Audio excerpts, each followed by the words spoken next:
खुलुमबाय स्टुडियोआव आं उदांस्रि मोसाहारि सनितपुर जिल्ला एबसु लोगोसे सादिखियाजुलि दखरा एबसु जथायै रंजालि बैसागु बरायनाय हाबाफारि लादों।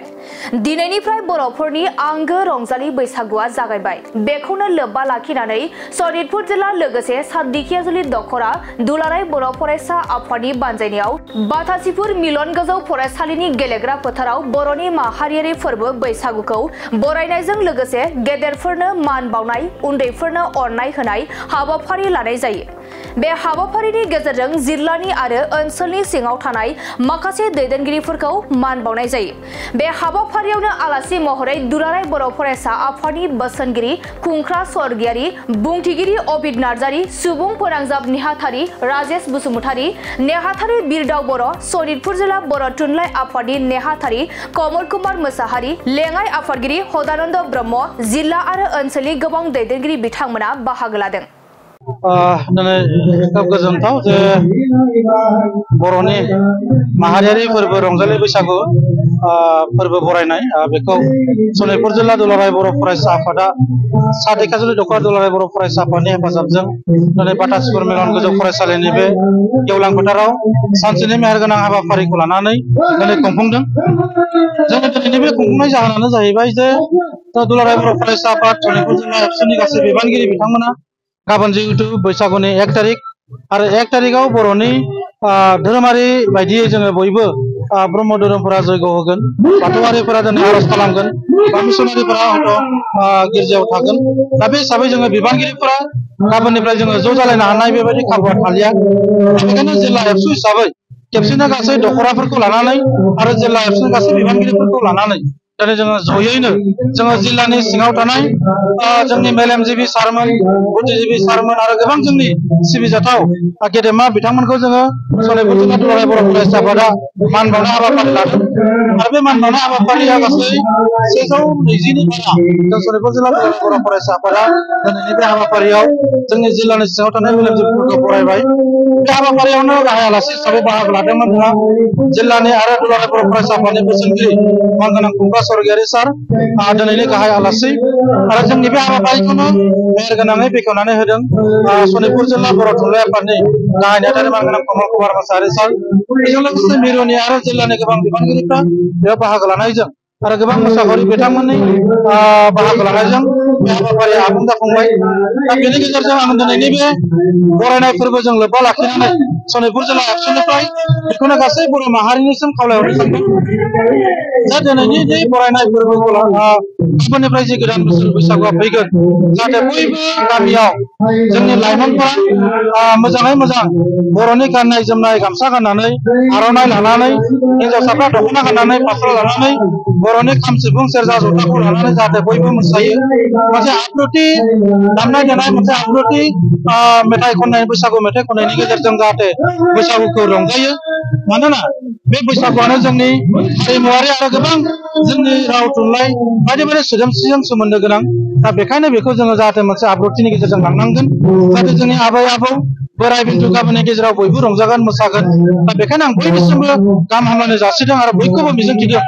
जाहाथे गामि ओनसोलाव मोजाङै मोजां रंजानाय बाजानायनि गेजेरजों बयबो अनलायनायनि मोनसे बान्दोखौ गोरा खालामगोन, जाहाथे रावबो नांलाय खमलाय बेबायदि जाया, बुलाय सुलाय जाया। गामिनि गेजेराव बयबो उन्दैया गेदेरखौ मान होगोन, गेदेरा उन्दैखौ सनमान खालामगोन। बेबायदिनि गेजेरजों जाहाथे गामि ओनसोलफोराव अनलायनायनि बान्दोआ गोब्रा जागोन। मालाबा समफ्राव जुदि सोरबा नांलाय खमलाय जादोंबा बेखौ ज्राब गारनानै जाहाथे गाबोननिफ्राय मोनसे मोजां थासारियाव अनलायनानै गोरोबलायनानै जाहाथे फैबाय थानाय समाव मोजाङै मोजां बर' माहारि सिबिलांनाय एबा खामानि मावलांनायाव जाहाथे सुबिदा जायो एबा अनलायनायखौ बारायो, बेखौ आङो मिजिंथिनानै दिनैनि बे माहारियारि फोरबो रंजालि बैसागु फोरबो फालिनाय सनितपुर जिल्ला एबसुनि जि गोदान बोसोरखौ लोब्बा लाखिनानै गेदेरफोरनो मान बावनाय आरो उन्दैफोरनो अननाय जासिनाय हाबाफारियाव बयखौबो आङो बरायहरबाय आरो बयखौबो साबायखर बावबाय। आरो गाबोननिफ्राय बयबो सप्तासे बर'नि गाननाय जोमनायखौ गाननानै जाहाथे बयबो रंजागोन आरो माहारि बादखौ बयबो रैखा खालामगोन होनना मिजिंथिनानै आङो बयनिसिमबो साबायखर बावबाय। दिनै बर'नि हारिमुवारि गाननाय जोमनायनि गोदान बोसोर बैसागुखौ बरायनायनिफ्राय लानानै सनितपुर जिल्ला दुलाराय बर' फरायसा आफाद आरो सादिखियाजुलि दखरा दुलाराय बर' फरायसा आफादनि बानजायनायाव हयथ' दिनै जिहेतु मोसौ बिहुब्लाबो जोङो दिनै दुलाराय बर' फरायसा आफादनि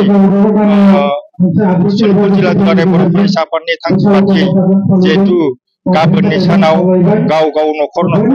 गिदिरखौ मान बावनाय उन्दैखौ अनसायनाय बे थासारिनि थाखायनो जोङो दिनै आगु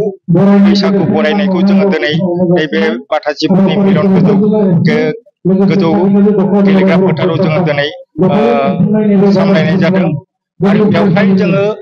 दुलाराय बर' सनितपुर जिल्ला दुलाराय बर' फरायसा आफादा सनितपुर जिल्लानि सिङाव थानाय मोनफ्रोमबो दखरा आफादनिफ्राय जोंनि माखासे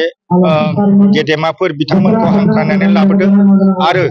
सा ढेकियाजुलि दखरा दुलाराय बर' फरायसा आफादा सा ढेकियाजुलि दखरानि सिङाव थानाय मोनफ्रोमबो गामिनि गामि दैदेनगिरि फोरोंगुरुफोरखौ हांख्रायना लाबोनानै बिथांमोनखौ मान बावदों जोबोद मोजां थासारि आरो जाहाथे जोंनि इयुनाव जाहाथे बे थासारिया थाबाय थायो जों गिदिरखौ जाहाथे मान बावनो हायो उन्दैखौ जोङो जाहाथे अनसायनो हायो बे थासारिखौ जों जाहाथे लालांबाय थायो बेखौ जोंनि दुलाराय बर' फरायसा आफादा मावलांबाय थागोन आरो दुलाराय बर' फरायसा आफाद मिरुनि दुलाराय बर' फरायसा आफादा बे हाबाफारिखौ गाबोन क'क्राझारनि गेलेग्रा फोथाराव बेलासिनि 3 बाजिनि उनाव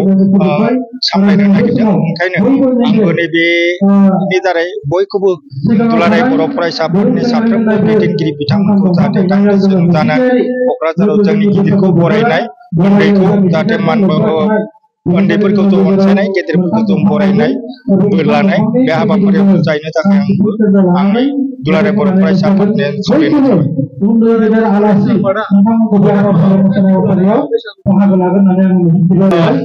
दुलाराय बर' फरायसा आफादा दुलाराय बर' फरायसा आफादा दुलाराय बर' माहारिनि गाननाय जोमनाय मोसानाय मुसुरनायखौ जाहाथे जों बुहुमाव बयनोबो जों दिन्थिनो हायो गुबुन हारिफोरनि सिगाङाव जों जाहाथे दिन्थिनो हायो बेनिखायनो जोङो दुलाराय बर' फरायसा आफादा खावलायहरदों जे साफ्रोमबो बर' हारिनि दैदेनगिरि बर' हारिनि सुबुंफोरा जाहाथे हिन्जावसाफोरनि गाननाय जोमनाय हौवासाफ्रा गामसा आर'नाइ